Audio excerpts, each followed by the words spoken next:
여러분, 저희는 지금 파트 3의 고객의 심리 이해 파트를 진행하고 있습니다. 이번 챕터는 고객의 성격 유형에 대한 이해 시작해 보도록 하겠습니다. 본장에서는 최근 출제 빈도가 굉장히 높아지고 있는 부분이 많아지고 있고요. 성격과 행동을 분류하는 이론의 특성과 유형의 문제가 주로 출제됩니다. 고객의 성격과 행동을 분류하는 이론으로 수록된 MBTI, 디스크, TA의 개념을 학습하시면 좋을 것 같고요. MBTI의 4가지 선호 경향에서 에너지의 방향에 따라 구분되는 외향형, 내향형 특성을 이해하고요. 고객의 행동과 연관해서 학습해 보시면 좋을 것 같습니다.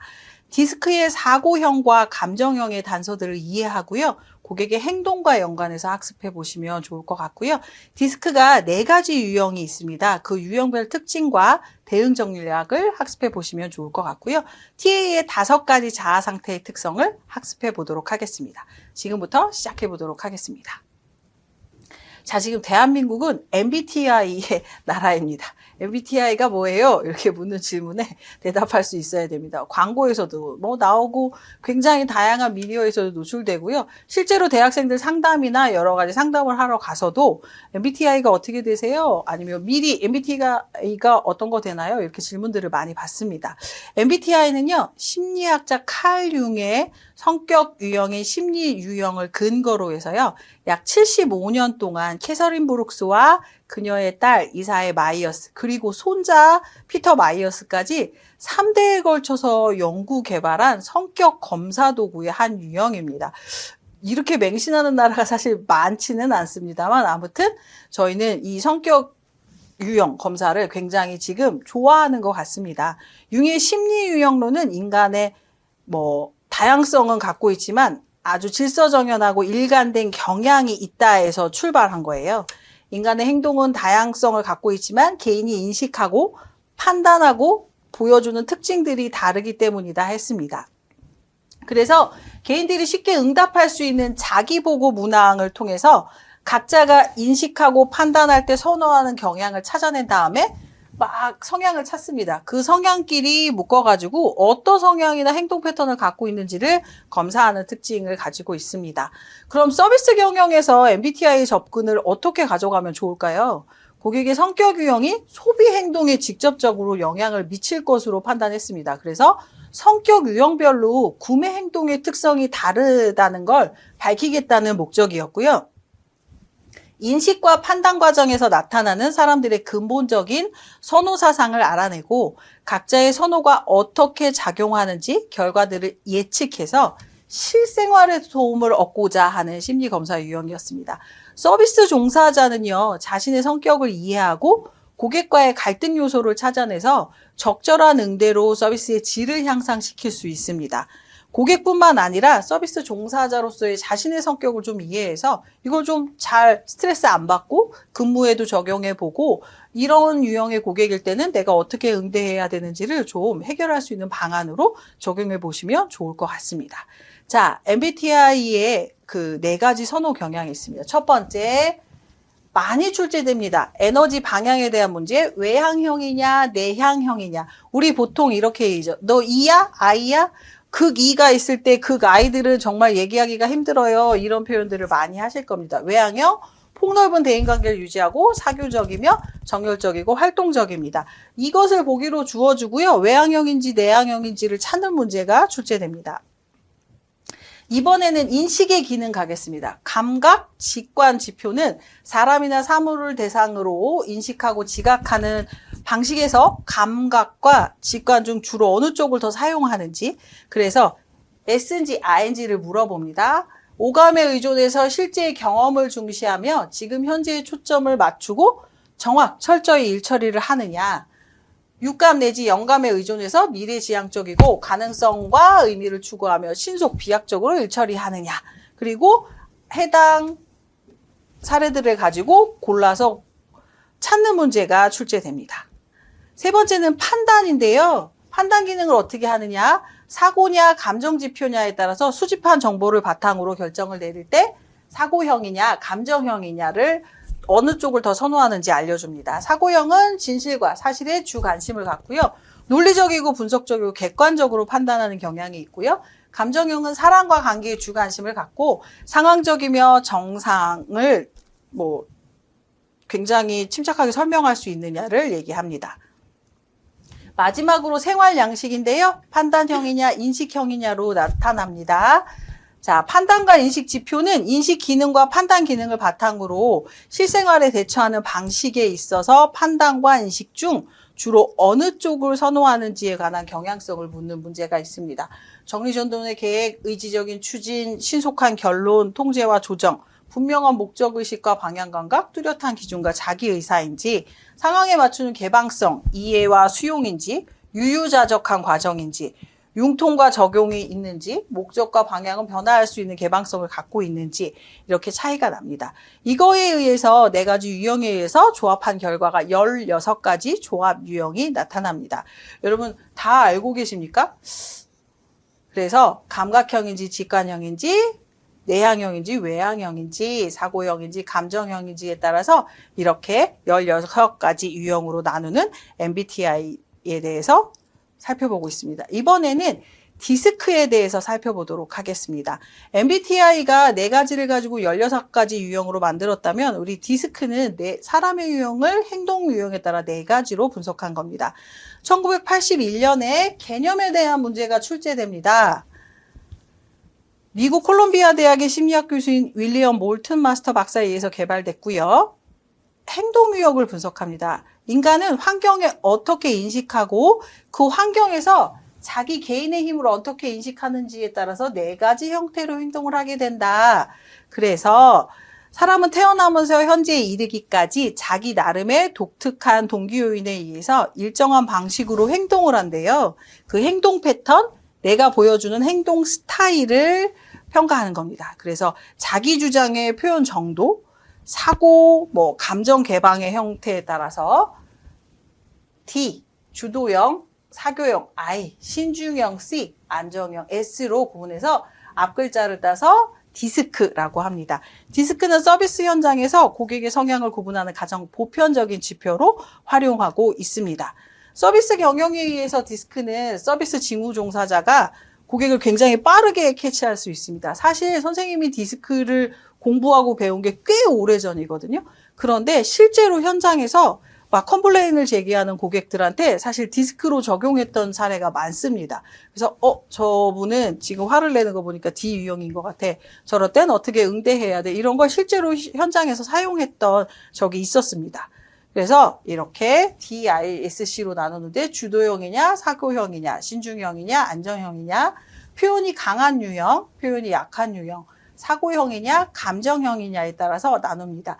목적, 파워, 가치, 결과, 변화가 D가 갖고 있는 유형이라면 사교형은 인간, 재미, 유형, 미래, 자기 자신 이런 것들이 중요하고요. 신중형은 사실, 분석, 세부사항, 규칙, 논리가 중요합니다. 안정형은 동의, 원칙, 과거, 평화, 팀 이런 것들이 중요합니다. 행동 패턴에서 보면 자기 주장의 표현 정도에 따라서 또 차이가 날 수 있습니다. 그래서 자기 주장의 표현이 약한 사람, 자기 주장의 표현이 강한 사람으로 행동 패턴을 구분해 볼 수 있습니다. 감정 표현도 사고형인 사람과 감정형인 사람으로 구분해 볼 수 있는데요. 여러분들은 사람들이 사회적 상황에 따라서 어떻게 대처하는지에 기초를 두고 나누었습니다. 사고형인 사람들은 감정을 좀 조절하고 냉철하고요.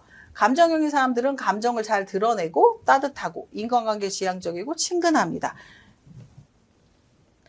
자, 그래서 각 유형별로 한번 살펴보도록 하겠습니다. 주도형인 D는요. 강점은 굉장히 결정이 신속합니다. 약점은요. 다른 사람에 대해서 무관심하고 너무 많은 요구를 합니다. 그리고 강점으로는 다른 사람의 행동을 좀 유발시키는 효과가 있고요. 약점은 조급하고 위험, 부담, 경고 같은 것들을 좀 강하게 갖고 있습니다. D 유형은요, 사실 변화를 주도하고 무언가 새로운 걸 시도하는 유형이기 때문에 이런 부분이 강한데요. 밀고 나가려다 보니 세부사항이나 그것을 따라오는 사람들의 세심한 배려 같은 것들을 못하는 약점을 가지고 있습니다. 고객 응대 전략에서 제일 중요한 거 여러분들이 보셔야 하는 건 강점, 약점, 고객 응대 전략의 각각 유형들이 어떤 걸 갖고 있는지 보시면 됩니다. 이분들한테는요. 즉시 대답해야 됩니다. 죄송합니다. 저희가 실수했습니다. 이런 사과 한마디면 끝날 수 있는 경우가 많습니다. D 유형들은. 그래서 즉시 대답할 수 있도록 준비하고요. 장황한 설명을 굉장히 못 참아 하십니다. 그러면 핵심만 간단하게 설명하는 거, 고객이 원하는 거 목적이기 때문에 그 초점을 정확히 맞춰주시는 게 중요합니다. 이번에는 I형, 사교형입니다. 사실 서비스 유형에 가장 많은 유형들이 I형을 가지고 있습니다. 사고형이고요. 다른 사람의 동기를 좀 유발시킵니다. 열정적이고요. 표현력도 좋고 설득력도 좋습니다. 호의적이고 낙천적이죠. 사람을 응대하거나 사람을 상대하는 직업군을 선택하면 좋을 것 같습니다. 근데 약점은 일의 마무리가 좀 부족하고 너무 말을 많이 하고 충동적인 행동을 좀 합니다. 결론을 좀 급하게 내린다는 단점이 있죠. 자, 고객 응대 전략으로는 호의적이고 친숙한 환경을 좀 만들어 주시고요. 제품이나 서비스에 다른 사람의 증언 같은 걸 언급해 주시고, 다른 사람과 감정도 잘 나누고, 기대도 잘 나누고, 직관도 잘 나눕니다. 그리고 상세하게 메모해서 전달하되 장황하지 않게 해주시면 좋을 것 같습니다. S형은 안정형입니다. 그래서 예측이 가능하고 일괄적인 일을 수행할 때 업무 효능이 굉장히 높아집니다. 변화가 심한 곳에서 근무하기는 좀 어렵고요. 그러지 않은 곳을 좀 선호합니다. 그리고 전문적이고 기술을 잘 개발할 수 있고요. 협조적이고 좀 충성적이고요. 꾸준하고 잘 참을 수 있습니다. 그러나 약점은 급변하거나 갈등이 심한 상황에 놓이면 어떻게 해결해야 될지 좀 우왕좌왕하는 경향이 있습니다. 그리고 지나치게 양보하고 관대합니다. 그게 오히려 본인에게 또 스트레스로 작용할 수도 있는데 이렇게 진행하고요. 일을 미루어서 정해진 기간에 일을 맞추기가 좀 어렵고요. 결정을 잘 못합니다. 우유부단하고요. 본인도 하고 싶은데 나도 하고 싶다고 감정 표현을 잘 하지 못하는 경우가 많습니다. 이럴 때 어떻게 하시면 좋냐면 고객 응대 전략을 할 때는 인간적으로 진지하게 관심을 보이고 동의할 수 있는 환경을 좀 제공해 드립니다. 고객의 의견을 얻기 위해서 어떻게 라는 질문을 사용하고 확신을 좀 드리면 됩니다. 위험이 좀 최소화된 것들을 고객들한테 제안해 드리면 훨씬 더 좋을 것 같습니다. 그리고 명확하고 구체적인 해결안을 내가 오히려 제공해 드리는 쪽이 더 좋을 것 같습니다. 마지막 신중형은요. 사실과 데이터 강조, 세부 사항에 굉장히 초점을 두고 있습니다. 굉장히 분석적인 그 유형들이고요. 찬반, 장단점을 잘 고려하셔야 됩니다.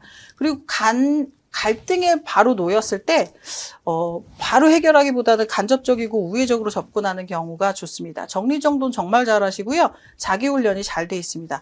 대신에 약점은 일을 세부적으로 따져서 해야 되기 때문에 일의 속도가 느리고요. 사실 일하는 방법성에 융통성이 좀 부족하다는 평가를 받고 있습니다.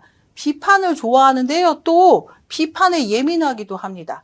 자발적인 의지보다는 타인이 끌어주는 것을 더 선호하기도 합니다. 그리고 의심도 많고 비관적이고 지나치게 조심스럽기도 합니다. 이런 때 고객 응대 전략은 제일 중요한 거, 정확한 자료의 근거를 제시합니다. 이게 굉장히 중요하고요. 일관성 있고 예의 바른 자세를 끝까지 유지해서 설명을 계속해드린다면 고객의 마음을 움직일 수 있습니다. 그리고 예상 외의 일이 생기지 않도록 잘 설명드려야 합니다. 내가 방금 했는데 그 말을 뒤집으면 신뢰도가 굉장히 떨어지기 때문에 그런 부분을 조심해 주시면 좋을 것 같습니다. 자, 이번에는 우리가 MBTI 지금 디스크 확인했는데요. TA라는 교류 분석 한번 살펴보겠습니다. 1957년 미국의 정신과 의사 에릭 번에 의해서 창안됐습니다. 개념은 모두 다 정확하게 출제가 되기 때문에 꼭 잘 기억해 주셔야 됩니다. 인간의 교류, 사람과 교류하는 거, 행동에 관한 이론 체계이자 동시에 효율적으로 인간 변화를 추구하는 치료 방법입니다. 교류 분석은 인간 자신 또한 타인 그리고 관계의 교류를 분석하는 심리학이고요. 개인의 성장과 변화를 위해서 체계적으로 하는 심리 치료법입니다. 그리고 가장 중요한 거는요. 사고, 감정, 행동을 조화롭게 통합할 수 있도록 자기 분석을 할 수 있도록 해야 되고요.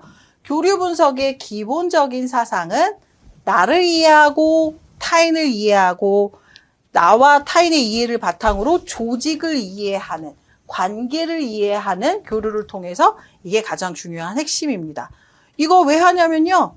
나에 대해서 지각을 좀 해서요. 자기 통제를 해야 됩니다. 그리고 자율성을 높이되 자신의 사고방식, 느낌, 행동 방식에 따라서 책임을 갖는 수준까지 성장하는 거고요. 왜곡된 인간관계에 좀 빠지지 않도록 좀 친밀하게 접촉할 수 있고 경험할 수 있게 교류하는 것을 얘기합니다. 지금 여기에서 무엇을 어떻게 생각하고 행동해서 인간관계를 바꿀 것인지를 생각합니다. 자아 상태의 대화, 교류 분석을 하게 됩니다. 교류 분석은요, 별표, 커뮤니케이션의 능력을 향상시키는 도구로 활용합니다. 왜 해요? 교류를 왜 해요? 원활한 커뮤니케이션, 인간관계를 만들기 위한 기법입니다. 자, 서비스 현장에서는요, 고객이나 상사, 동료의 감정 조절이 필요합니다. 직장 생활에서 제일 어려운 부분이 어떤 거세요? 사실 돈보다 사람 때문에 퇴직하는 경우가, 이직하는 경우가 가장 높습니다. 사람이 제일 힘들죠. 그런 어떤 걸 통해서? 그 사람들과 교류를 통해서 하고 있기 때문에 이 교류 분석을 통해서 기초적인 자기 감정을 이해하고 조절하고 타인과 교감하고 감성 지능을 키우기 위해서 필요합니다. 자, 교류 분석에서 기본적인 4가지 태도가 있습니다. I'm okay, you're okay. 자기 긍정, 타인 긍정. 나도 좋고 저 사람도 좋고 조화와 공존을 통해서 인간 존중을 실현합니다. 이렇게 되려면 굉장히 내공이 훌륭해지거나 굉장히 타고난 낙천주의일 텐데요. 그렇다고 너무 낙천주의로 빠지는 것은 또 경계할 필요가 있습니다. I'm not okay, you're okay. 나는 경시해요. 근데 주변 사람에 비해서 나는 너무 형편없어요. 이렇게 하는 유형을 말합니다. I'm okay, you're not okay. 나만 긍정이에요. 자기애가 강하고 독선적인 모습을 보이기도 합니다. 나는 항상 옳아요. 자기의 실수나 잘못은 다 타인에게 돌리는 걸 얘기하고요. I'm not okay, you're not okay 하면 기본적으로 모든 불신, 염세적이고 세상도 형편없고 나도 형편없고 이런 것들을 얘기합니다. 교류하기가 쉽지 않겠죠. 자, 그런데 이게 사실 지금 우리가 이렇게 간단하게 교류 분석을 얘기하기는 굉장히 어려울 겁니다. 지금 MBTI나 디스크나 TA 모든 것들이 사실 심리학과에 가면 굉장히 긴 시간 동안 공부해야 되는 챕터이긴 합니다. 그래서 성격의 구조 분석 중에 자아 상태를 분석합니다. 어버이 자아 상태, 어른의 자아 상태, 어린이 자아 상태 이 3가지 챕터를 놓고 내 자아 상태를 분석합니다. 그래서 성격의 구조 분석과 자아 상태에서 비판적인 어버이, CP, 양육적 어버이, NP, 어른자의 상태, A, 어덜트라고 하고요. 자유로운 어린이, FC, 순응하는 어린이에 따라서 나타나게 됩니다. 사실 출제 빈도로 보면 그렇게 많이 출제되는 유형은 아닙니다. 여러분들이 다시 한번 확인해 봐 주시면 좋을 것 같습니다.